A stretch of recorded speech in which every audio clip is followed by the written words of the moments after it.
The rain hammered against the metal roof of Marcus Webb's repair shop. It wasn't real rain, of course. Nothing on Port Zenith Station was real. The water came from recycled air systems, dripping through rusty pipes and cracked ceiling panels. Marcus didn't bother to fix the leaks anymore. He had bigger problems. He sat at his workbench, surrounded by broken machines and half-finished repairs. A mining drone lay in pieces before him.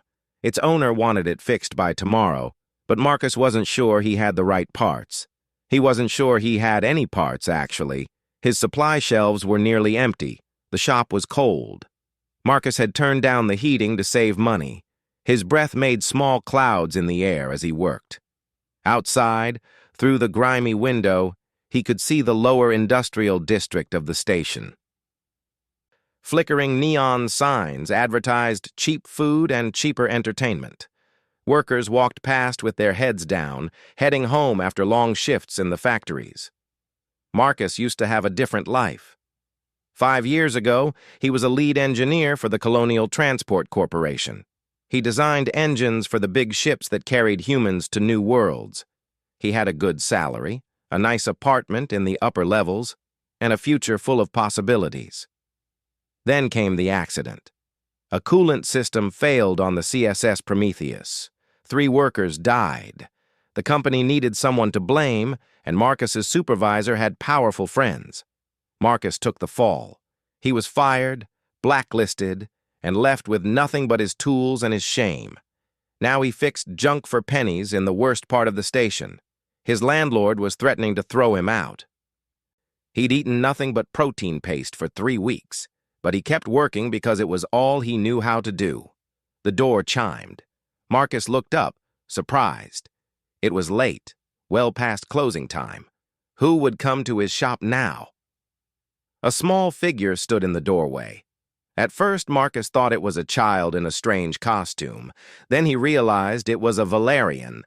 The alien was small, maybe 3 feet tall, with smooth, chitinous skin that shimmered purple and green in the dim light. She had 4 arms and a delicate face with large, luminous eyes. But something was wrong. Valerians normally had 6 limbs, 4 arms and 2 legs.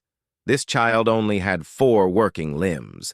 Her lower body was damaged. She was using makeshift crutches, pulling herself forward with great effort. Behind her came an older Valerian, bent with age. This one wore simple gray robes and carried a worn bag. She helped the child move inside, her face showing deep concern.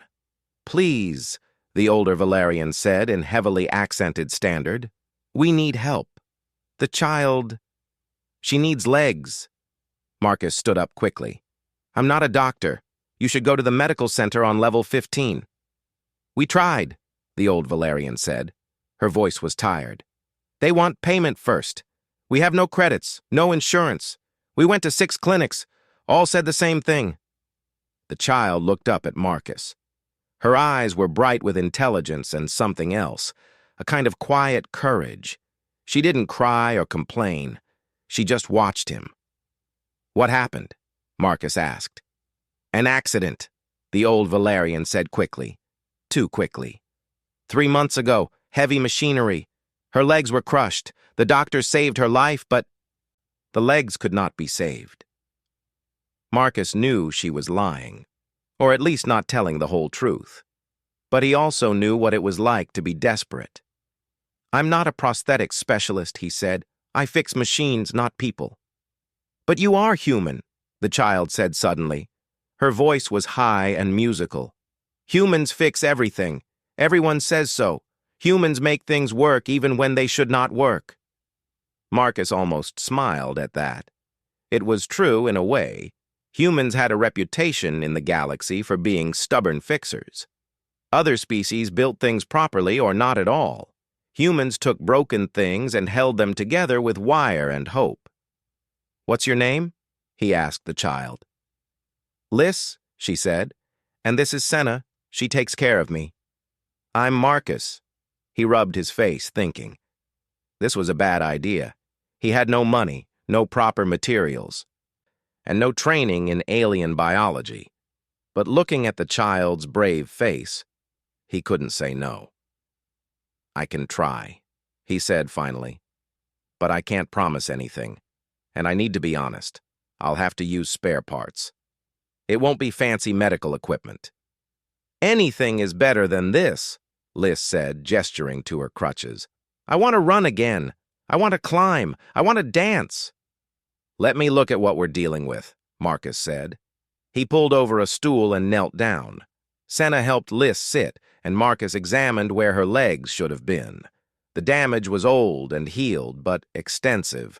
The lower limbs were gone just below where knees would be on a human. The remaining segments were covered in scar tissue. Marcus took measurements, his engineer's mind already working on the problem. "Come back in 2 days," he said. "I need to do research. Valerian biology is different from human.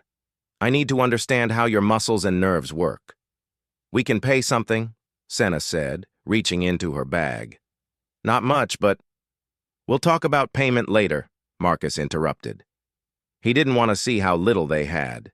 It would make him feel worse. After they left, Marcus sat in his cold shop and wondered what he'd just agreed to. He pulled up his computer terminal and started searching through public databases.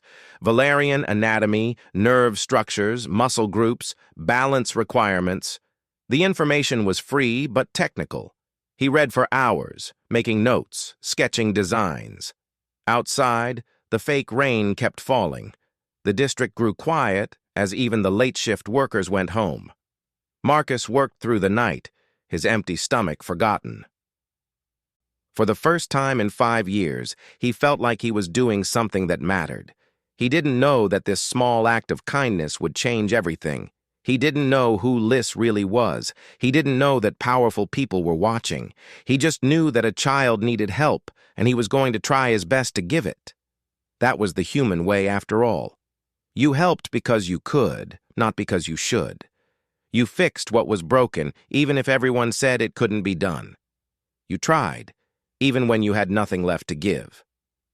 Marcus Webb, broke and forgotten in the lowest part of the station, was about to prove that human compassion was the most powerful force in the galaxy. Marcus spent 3 days just learning. He read everything he could find about Valerian biology. Their nervous system was distributed differently than humans, running through their chitinous shell in complex patterns. Their muscles worked on different principles, using hydraulic pressure as much as contraction. Even their sense of balance relied on organs humans didn't have. The more he learned, the more impossible the task seemed. Professional prosthetics for Valerians cost more than Marcus would earn in 10 years. They required bio-neural interfaces that had to be custom-grown. They needed rare materials and specialized fabrication equipment. Marcus didn't have any of that. What he had was a workshop full of junk and a stubborn human refusal to accept defeat. He started scavenging. The lower industrial district was full of garbage that might be treasure if you looked at it right. From a closed mining operation, he salvaged servo motors designed to handle extreme pressure. They were old and scratched, but they still worked. From the medical waste disposal, he found pressure sensors that hospitals threw away after one use. They were perfectly fine for what he needed. The hardest part was finding the right materials for the leg structure itself. It had to be light but strong, flexible but stable. Marcus spent 2 days searching salvage yards before he found what he needed. Composite materials from a scrapped shuttle. The same stuff that protected spacecraft from micrometeorites would make excellent exoskeleton support. Liz came to visit every few days. Senna would bring her in the evening, always checking the corridors first, always seeming nervous. The old Valerian never explained why, and Marcus didn't ask. He figured they were hiding from debt collectors or immigration officials. Everyone in the lower district was running from something. Liz would sit on a stool and watch Marcus work. She asked endless questions. "Why do humans build things this way?" she asked one evening, watching Marcus solder circuit connections. "What way?" Marcus replied, not looking up from his work. "With so many separate parts. Valerian technology grows as one piece. It is more elegant." "Maybe," Marcus admitted. "But if one part of your elegant device breaks, the whole thing is useless. With separate parts, you can replace what breaks. You can upgrade, you can improvise." "Improvise," Liz repeated the word carefully. "That means to make things work without a plan?" "More like making a new plan when the old plan fails," Marcus explained. He held up a servo motor. "See this? It was designed to crush rocks in a mine. I'm using it to help you walk. That's improvisation." Liz's eyes seemed to glow brighter. "Humans are very clever. Humans are very stubborn," Marcus corrected with a smile. "We don't like admitting something can't be done." Over the next 2 weeks, Marcus barely slept. He worked through nights, surviving on cheap caffeine pills and the protein paste he couldn't afford to replace. His landlord came by twice demanding rent. Marcus promised to pay soon, knowing he was lying. The Exo-Legs slowly took shape. They were beautiful in their own way, a mix of salvaged technology and human determination. The frame was lightweight composite, shaped to match Valerian anatomy. The servo motors provided movement. Controlled by a simple computer brain, Marcus programmed himself. The pressure sensors would detect Liz's muscle movements and translate them into motion. The hardest problem was the interface.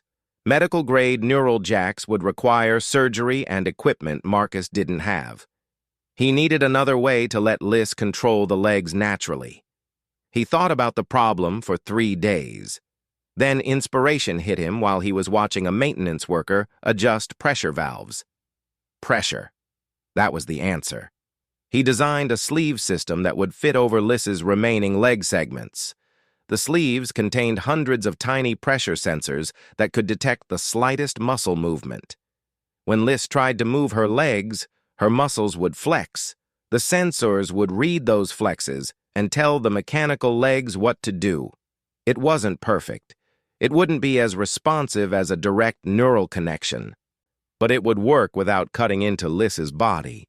It was safe, removable, and could be adjusted as she grew.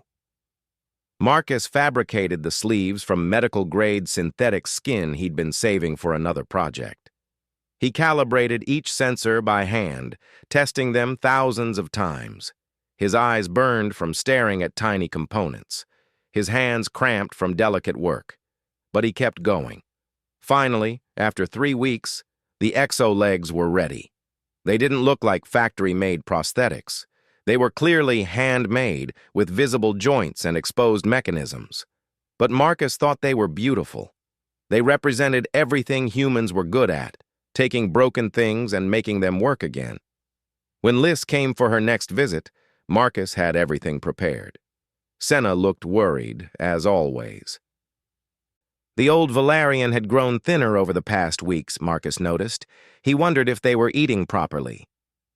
"Are they finished?" Liz asked, her voice full of hope and fear. "They're finished," Marcus confirmed. "But I need to warn you, this is going to take practice. Learning to use them will be hard. You might fall, you might get frustrated, but if you keep trying, I think they'll work." "I'm not afraid of hard work," Liz said firmly. "Show me." Marcus helped her put on the sleeves first. They fit snugly over her remaining leg segments, the sensors pressing gently against her chitin. Then he attached the mechanical legs. They locked into place with soft clicks. "Okay," Marcus said. "Try to stand like you're standing on your real legs. Just think about it normally." Liz closed her eyes, concentrating. The motors hummed softly. The mechanical legs twitched, jerked, then suddenly locked into position. Liz opened her eyes in surprise. She was standing. "I'm standing," she whispered. "Senna, look, I'm standing." Senna made a sound that might have been crying. Valerians didn't cry with water like humans, but their emotion was clear. "Now try to take a step," Marcus encouraged. "Just one. Think about walking normally." Liz shifted her weight. The left leg moved forward smoothly. She nearly fell, but Marcus caught her. She tried again. This time, the right leg followed. She took one step, then another. Her movements were jerky and uncertain, but she was walking. By the end of the hour, Liz could walk across the workshop without help. She was slow and unsteady, but she was mobile. The joy on her face made every sleepless night worth it. "This is amazing," she said, her voice full of wonder. "You made these from spare parts? From garbage?" "One person's garbage is another person's solution," Marcus said. He felt tired, but satisfied. "You'll need to practice every day. Come back next week and I'll make adjustments." Senna tried to pay him. She pulled out a small chip containing what Marcus guessed was all the money they had. "No," he said firmly. "Keep it. You need it more than I do." "But you worked so hard," Senna protested. "This is not right. You must be paid." "No kid should have to crawl," Marcus said simply. "That's payment enough." As they left, Liz walking carefully on her new legs, Marcus felt something he hadn't felt in 5 years. He felt useful. He felt like his skills mattered. He felt human. He didn't know that his workshop was being watched. He didn't know that Senna had reported everything to someone far away. He didn't know that his simple act of kindness had reached the ears of the most powerful being in the Valerian sovereignty. All he knew was that he'd helped a child walk again, and for now that was enough. Marcus slept well that night for the first time in weeks. His shop was still cold, his shelves still empty, and his landlord still angry. But he had helped someone. That counted for something. He woke to the sound of breaking glass. At first, he thought he was dreaming. Then he heard heavy footsteps in his workshop below his small apartment. Marcus rolled out of bed, his heart racing. Thieves? The lower district had plenty of those, but what could anyone steal from his shop? He had nothing valuable. He grabbed a heavy wrench and crept to the stairs. Below, in the dim emergency lighting, he could see figures moving. They weren't ordinary thieves. They wore armor, sleek, dark, and clearly expensive. Their movements were professional, coordinated. Marcus's blood went cold. These weren't criminals. They were soldiers. He watched as they tore through his workshop. They opened every drawer, scanned every computer file, checked every corner. They were looking for something specific, or someone. One of them spoke in a language Marcus didn't understand.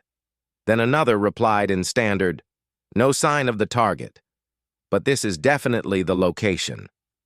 Marcus didn't wait to hear more.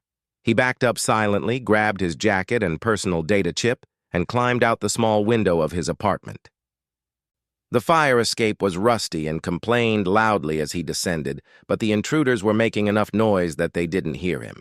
He ran through the wet streets of the lower district, his breath coming in gasps. His mind raced even faster than his feet. Who were those soldiers? What target were they talking about? The only unusual thing that had happened recently was Liz. Liz. Marcus felt sick. Had he put that child in danger? Was she the target? But why would armed soldiers be looking for a disabled Valerian child? He kept running until his legs burned and his chest hurt. Finally, he hid in a maintenance alcove and tried to think. He needed to contact Senna, to warn them. But he had no way to reach them. They had never given him contact information. After an hour of hiding, Marcus carefully made his way to a public terminal. He checked the station news feeds. Nothing about raids in the lower district, nothing about missing children. He tried to access his workshop's security cameras remotely, but they had been disabled. Someone grabbed his shoulder. Marcus spun around, raising his wrench. A woman in a blue uniform held up her hands. "Easy," she said. "I'm Detective Reeves, station security. You're Marcus Webb?" "Yes," Marcus said warily. "What's going on? My shop was broken into—" "I know," Reeves interrupted. "That's why I'm here. You need to come with me, now. It's not safe for you on the open levels." Reeves led him to a security office in a neutral sector of the station. She locked the door and activated a privacy field. Then she turned to Marcus with an expression of disbelief and pity. "What did you do?" she asked. "What do you mean?" There's a warrant for your arrest issued by the Valerian High Command. Something about unlawful biological modification of a protected individual. Do you have any idea how serious this is? Marcus felt the world tilt. I just helped a child. I made her prosthetic legs. That's not illegal.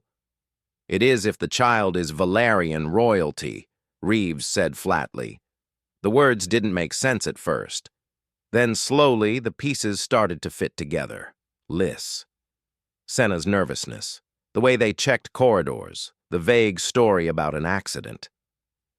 Liss is royalty? Marcus whispered. Liss, Reeves said, is the youngest daughter of Empress Vashara. You know who that is, right? Everyone knew who Empress Vashara was. The absolute ruler of the Valerian sovereignty. One of the most powerful beings in the known galaxy.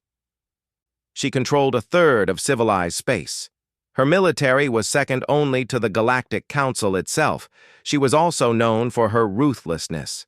Stories told of entire planets punished for minor rebellions, of officials executed for small failures, of a leader who trusted no one and showed mercy to no one. Oh God, Marcus said, sitting down heavily. I performed medical procedures on the Empress's daughter. Without authorization, Reeves added, using improvised equipment in an unlicensed facility. She needed help. They said no one would treat her without payment. Because she was in hiding, Reeves explained.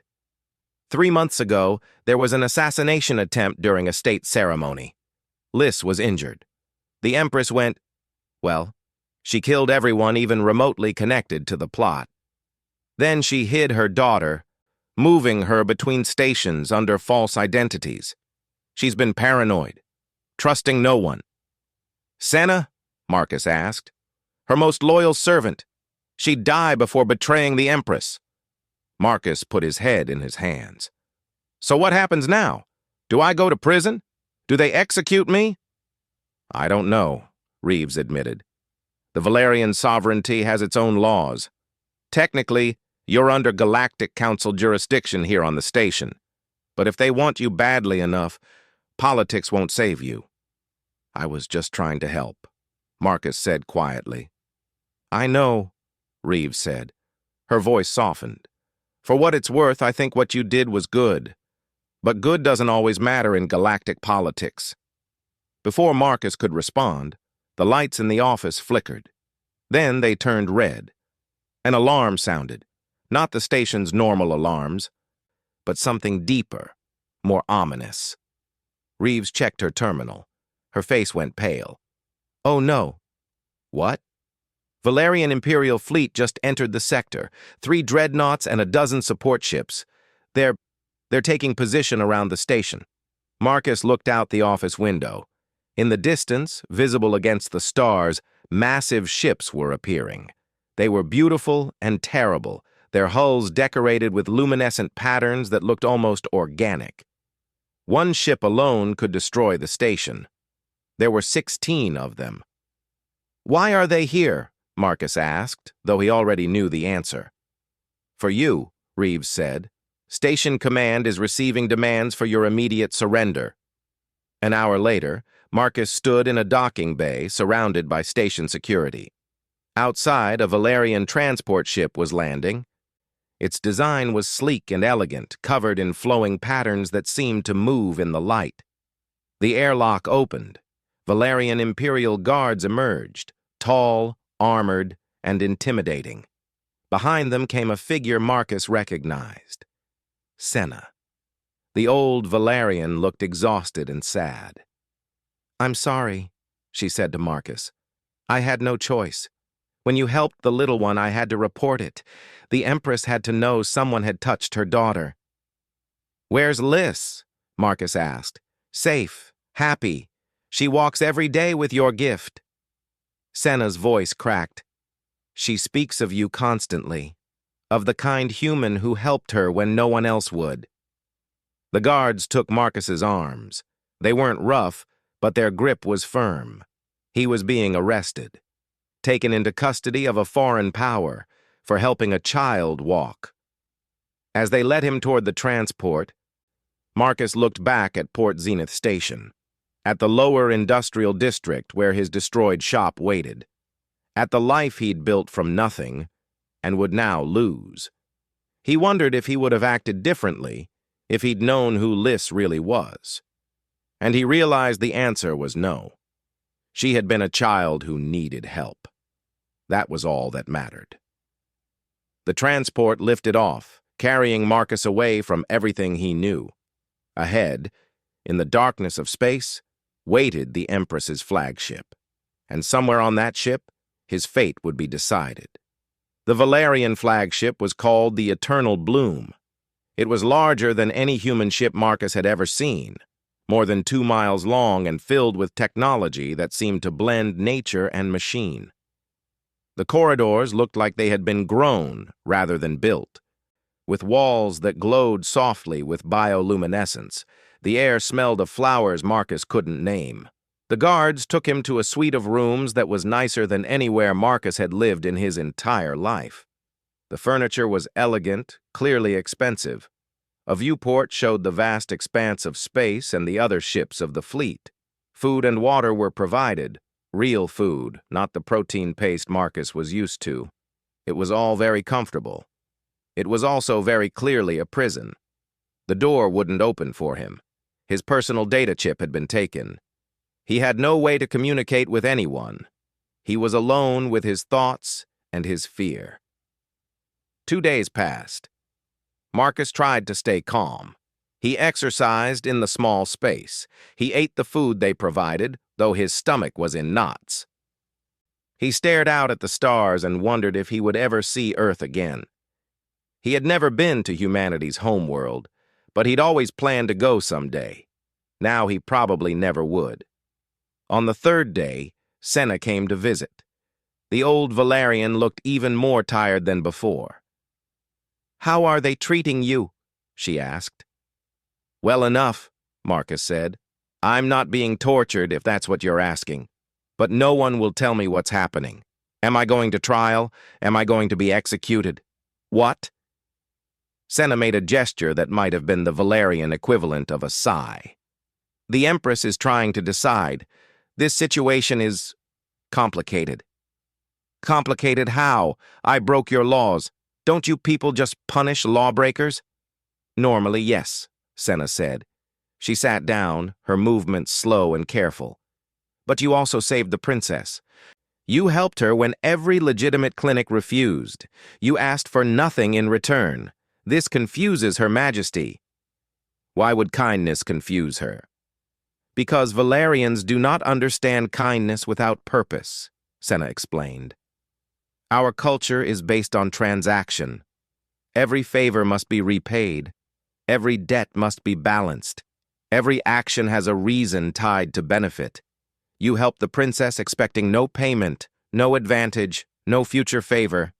This is alien to us. Her Majesty does not know how to categorize such behavior." Marcus laughed bitterly. "So I might die because you people can't understand doing something nice?" "Perhaps," Senna said honestly. "Or perhaps you will live because of it. The Empress has never encountered a human like you before." On the 4th day, the guards came for him. They dressed him in formal clothes, not Valerian style, but expensive human fashion that fit perfectly. Then they led him through the ship's corridors. Marcus saw other Valerians watching him with curious eyes.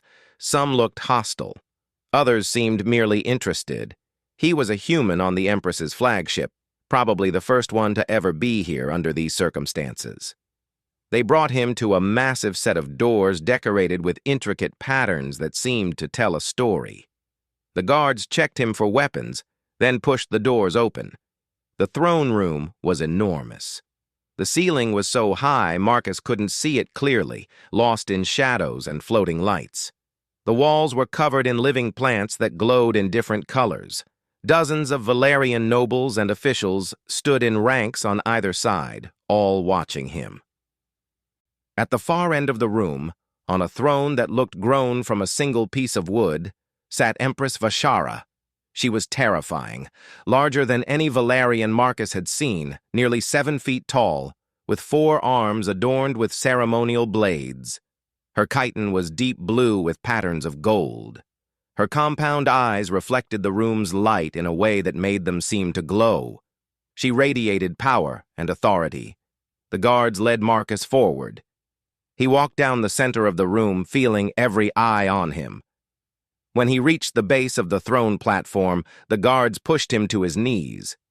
"You are Marcus Webb," the Empress said. Her voice was surprisingly beautiful, musical even. Human, former engineer, now a repair worker in the lower districts of Port Zenith Station. "Yes, Your Majesty," Marcus said. He kept his eyes down, not sure if looking at her was allowed. "You performed medical modifications on a member of the Imperial bloodline without authorization. This is a capital crime under Valerian law." "Yes, Your Majesty." "Look at me, human." Marcus raised his eyes. The Empress studied him with an expression he couldn't read. Silence stretched through the throne room. No one moved. No one spoke. Then a side door opened. Liz came running in, moving quickly on her mechanical legs. She had gotten much better at using them. She ran right up to Marcus, chirping excitedly in Valerian. "Liz," the Empress said firmly, "return to your place." "But Mother, this is him. This is Marcus, the one who helped me." The throne room gasped. The princess had just contradicted the Empress in public. This apparently never happened. But the Empress just made a gesture, and Liz reluctantly moved to stand beside the throne. She kept looking at Marcus with her bright, grateful eyes. The Empress stood up. All 4 of her hands moved in a complex gesture. "Marcus Webb, I have studied your work. My medical officers have examined the prosthetics you created for my daughter. They report that while crude by our standards, they show remarkable innovation. The pressure interface system is particularly interesting." Marcus wasn't sure if he should respond. He stayed quiet. "The chief medical officer says your design is actually superior to our neural jacks for certain applications. It is less invasive. There is no risk of rejection. It can adapt to individuals with nerve damage. It is, in her words, a perfect example of human improvisation." The Empress descended from her throne, walking toward Marcus. He fought the urge to back away. "But what I wish to understand," she continued, "is this. Why did you help her? You knew she could not pay. You must have suspected she was hiding from something. What did you hope to gain?" This was it. His answer would determine if he lived or died. Marcus thought about lying, about saying something diplomatic.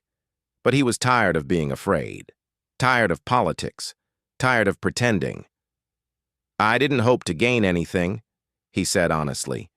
"She was a kid who needed help. That was enough reason." The throne room fell absolutely silent. Even the bioluminescent plants seemed to dim. The Empress stared at him with those unreadable compound eyes. "You expect me to believe," she said slowly, "that you worked for 3 weeks, used your own resources, gave away your time and skill, expecting absolutely nothing in return?" "Yes," Marcus said simply. "Why?" "Because that's what you do. When someone needs help and you can give it, you help. It's not complicated." The Empress turned away from him, pacing. Her guards looked nervous. Marcus had apparently said something very wrong, or very right. He couldn't tell which. Finally, the Empress turned back to him. When she spoke, her voice carried through the entire throne room. "By Valerian law, Marcus Webb has committed a crime against the Imperial bloodline. The penalty is death." She paused. "However, by Valerian law, Marcus Webb has also provided essential medical aid to a member of the Imperial bloodline. The reward is a debt of honor." Marcus's heart pounded. He had no idea what this meant. "These 2 facts create perfect balance," the Empress continued. "His crime is balanced by his service. His debt to the Empire is balanced by the Empire's debt to him. Under Valerian law, the account is settled." Relief flooded through Marcus. He wasn't going to die. "However," the Empress said, and Marcus's relief vanished. There is still the matter of the innovation itself. Your improvised prosthetics represent technology that could benefit many people across many species. This innovation has value, and value must be acknowledged. She made a gesture, and one of her officials stepped forward carrying a document. I offer you a position, Marcus Webb, Chief of Human Xenological Medical Engineering for the Valerian Sovereignty. You will have full research facilities, unlimited resources, and the task of adapting human improvisational techniques for use across all species. You will help us learn what humans know instinctively, how to make things work when they should not work. Marcus stared at her. This was the last thing he'd expected. A job? Working for the Empress? Marcus stood in the throne room, his mind racing, a position working for the Valerian sovereignty, resources, facilities, everything he'd lost 5 years ago and more. It sounded like a dream. But he'd learned the hard way that dreams often had hidden costs. What would you want in return? Marcus asked carefully. The Empress tilted her head, an oddly human gesture. I have just explained your work, your innovations, your human perspective on solving impossible problems. And who would own what I create? Who would control how it's used? Several of the nobles in the throne room made clicking sounds that might have been disapproval. Apparently, questioning the Empress was not normal, but Vashara just raised one hand, silencing them. Continue, she said to Marcus. I worked for a corporation once, Marcus said. His voice was steady, though his hands trembled slightly. I created things to help people, colony ships, life support systems, things that mattered, but the corporation only cared about profit. When something went wrong, they blamed me to protect their reputation. They took everything I had. He took a breath and met the Empress's eyes directly. I won't let that happen again. If I work for you, I need guarantees. I need to know that what I create will actually help people, not become weapons or political tools. The throne room erupted in clicks and chittering. The nobles were clearly shocked by his boldness. The guards stepped closer, hands moving toward their weapons. But the Empress was smiling. At least Marcus thought she was smiling. It was hard to tell with Valerian faces. You dare make demands of me? She asked. Her voice was amused rather than angry. In my own throne room, surrounded by my guards, when I have just spared your life? I'm not demanding, Marcus said. I'm negotiating. You said value must be acknowledged. Well, my value is in my integrity. I help people because it's right, not because it's profitable. If you want that quality in your engineer, then you have to accept that I'll stand by my principles. Liz suddenly spoke up. Mother, this is what I told you about. This is the human way. He helps because he can, not because he must. That's why his work is special. The Empress looked at her daughter, then back at Marcus. The throne room was absolutely silent. Very well, Vashara said finally. State your terms, Marcus Webb. Marcus had maybe 30 seconds before the Empress changed her mind. He had to make this count. First, anything I develop must be made available to all species, he said. Not just Valerians, not just your allies, everyone, rich or poor. No one should suffer because they can't afford help. That would make poor business, one of the nobles objected. I don't care about business, Marcus shot back. I care about the kid who can't walk, the worker who lost an arm, the soldier who lost their sight. They all deserve help, regardless of who they are or what they can pay. The Empress made a gesture, and the noble fell silent. Continue. Second, I won't develop weapons. I won't create anything designed to hurt people. If you want someone to make better guns, find another engineer. We have many weapons engineers, the Empress said. That is not why I want you. Third, I need independence. I'll work with your scientists and doctors, but I won't take orders that conflict with my judgment. If I think something is unsafe or wrong, I need the freedom to say no. You ask for much, the Empress observed. I offer much in return, Marcus replied. You said it yourself. Humans know how to make things work when they shouldn't. But that ability comes from our values, our stubbornness, our refusal to accept that some problems can't be solved. If you want human innovation, you have to accept human principles. The Empress paced again, her forearms moving in complex patterns. Marcus realized she was thinking deeply. Finally, she turned to him. You are either very brave or very foolish, Marcus Webb. Perhaps both. She gestured to her official. Add his terms to the contract. All innovations to be made freely available. No weapons development. Independence in medical decisions. Is this acceptable to you? Marcus blinked. She'd actually agreed. Just like that? Yes, he managed to say. That's acceptable. Then we have an agreement. The Empress made a formal gesture. You will begin immediately. Quarters will be prepared for you. You will have a laboratory, assistants, and whatever resources you require. She paused, then added something that might have been personal rather than official. Do you know why I agreed to your terms? No, Your Majesty. Because in 3,000 years of Valerian history, no one has ever made demands of an empress and survived.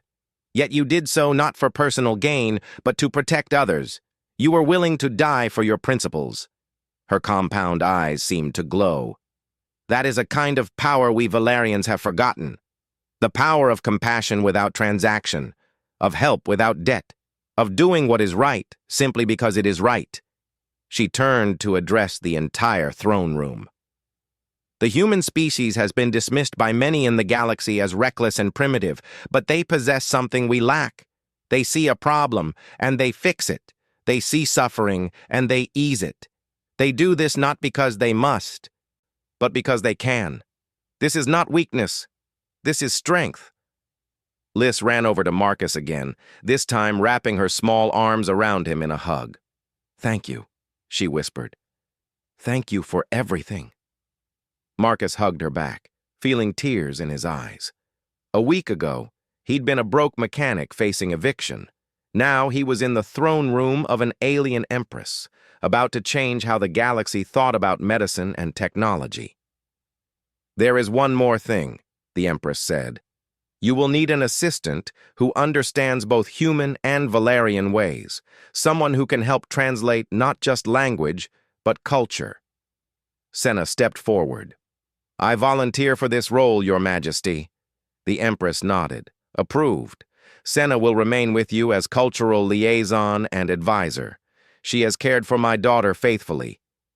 Now she will help you spread your human compassion to others who need it.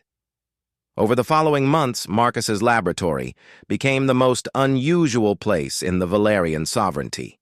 He worked with Valerian doctors, Saurian engineers, and scientists from a dozen species. His team developed prosthetics that anyone could afford. They created medical devices using improvised techniques. They proved that expensive didn't always mean better. Word spread throughout the galaxy. The human who made the impossible possible. The engineer who cared more about patients than profits. Other species started sending representatives to study his methods. Marcus taught them what he knew, but he also learned. He discovered that every species had their own kinds of improvisation. Saurians were brilliant at biological solutions. Tyrellians excelled at energy systems. Valerians understood growth and adaptation in ways humans never had. Together they created something new, a medical philosophy that combined the best of every species. They called it the Open Hand Initiative, healing available to all who needed it. Liz visited often. She grew stronger and faster on her mechanical legs. Eventually she asked Marcus to modify them for running, then for climbing. She became the fastest young Valerian in the Empire, competing in races and winning medals. One day, a year after their first meeting, she asked Marcus a question. Do you miss your old life, your shop on the station? Marcus thought about it. His cold shop with its empty shelves and broken machines, his loneliness and poverty, his slow decline into nothing. No, he said honestly. But I miss the simplicity. Back then, the choice was easy. Help or don't help. Now everything is complicated. Politics, resources, priorities. But you're still helping, Liz pointed out. You're just helping more people. She was right, of course. In his first year with the Valerian sovereignty, Marcus's designs had helped more than 10,000 people across dozens of worlds. Children who couldn't walk, workers who'd been injured, soldiers from all sides of various conflicts who needed care. He'd also trained 40 engineers from different species in his methods. They would spread his techniques even further. The impact would grow exponentially. And it had all started because one cold evening, in a failing repair shop, a broke mechanic had decided to help a child who needed legs. The Empress summoned him one day to her private office. It was less formal than the throne room, though no less impressive. I have been thinking about our first conversation, she said, when I asked why you helped Liz, and you said it was enough that she needed help. I remember, Marcus said. I did not believe you then. I thought you must have some hidden motive, some plan. That is how Valerians think, how most species think. She paused. But I have watched you for a year now. I have seen you refuse profitable contracts because they would limit access to your innovations. I have seen you work unpaid to help individuals who could never repay you. And I finally understand. Understand what, Your Majesty?